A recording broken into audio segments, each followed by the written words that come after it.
Austria was there for us. When we needed support, Austria offered its hand. This nation and its people reminded us that even in times of struggle, humanity can shine through. So to be honored here in this land, for us is more than just a ceremony. It is a testament to the bonds we share that go back centuries. It is a testament to the values we defend and to the future we are building and aspiring together, to the Europe of the future. The dream of a better Europe is not just abstract to us, it is very much alive. It is not distant, it's our daily ambition. A Europe whole, free, and at peace is the strongest aspiration that keeps us together. But let us be clear, that dream is incomplete without Kosovo, the youngest Europeans. I'm truly convinced that Kosovo and the European Union is not just a goal of ours.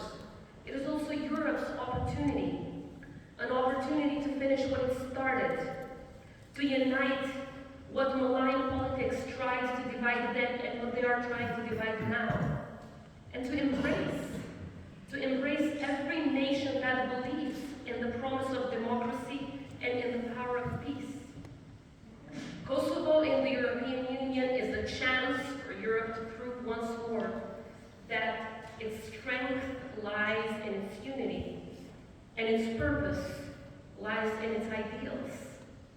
A Kosovo in the European Union is a win for Europe. A European Union with members that truly believe in it, fight for it, and for the principles in which it stands. Exactly in this soil, in this continent, is where democracy was born. The European soil has witnessed revolutions, renaissances, and renewals. Now, this soil has known tragedy, but always triumphed over it. This soil is witnessing a tragedy now, but freedom and peace will triumph over and over again. As Ukraine stands bravely in defense of its freedom, Europe finds itself at crossroads, facing one of the most consequential moments in modern history. What we do now in this chapter will shape the direction of our shared future for generations to come. Therefore, this is not time to retreat, but rather a time to reach across borders, to forge new partnerships and alliances and strengthen existing ones, and to let solidarity thrive. And at a time when autocracy knocks on democracy's door, these ambitions and principles are more important than ever. The world is watching. Our children are watching.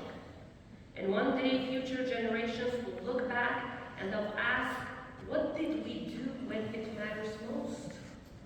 And this is what keeps me going.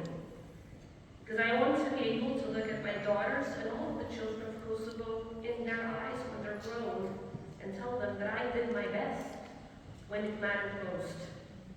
That we didn't take democracy for granted, but we fought for it day in and day out.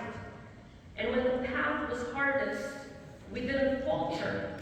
That's exactly when we stood the tallest, and that's exactly when we fought the hardest. We never gave up on believing in democracy, in peace, in prosperity, because we know what happens when those values are abandoned. We've seen what the absence of these values can bring. We've lived through the opposite of freedom and democracy. And so we press on with strength, with purpose, and with the unshakable belief that we could build something better. Because more than anything, I want to leave behind a better Kosovo, one that thrives, that succeeds, that shows the world what is possible when a nation is given the chance to be free. The values that we celebrate today are the values that have shaped our humanity's greatest successes. So I really do hope that these values will guide us in ensuring that the world we leave behind is one of dignity, of peace, and enduring hope for generations to come.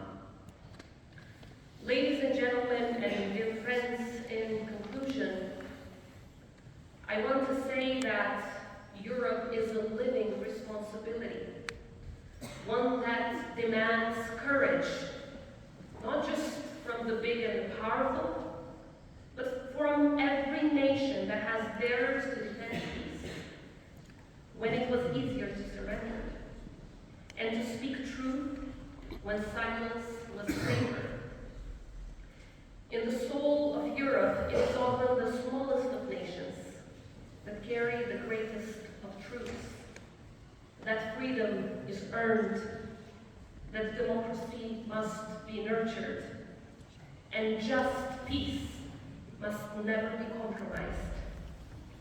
Ours must be the generation that restores the moral compass of Europe, where unity is not built by just some economic interests, but by conviction.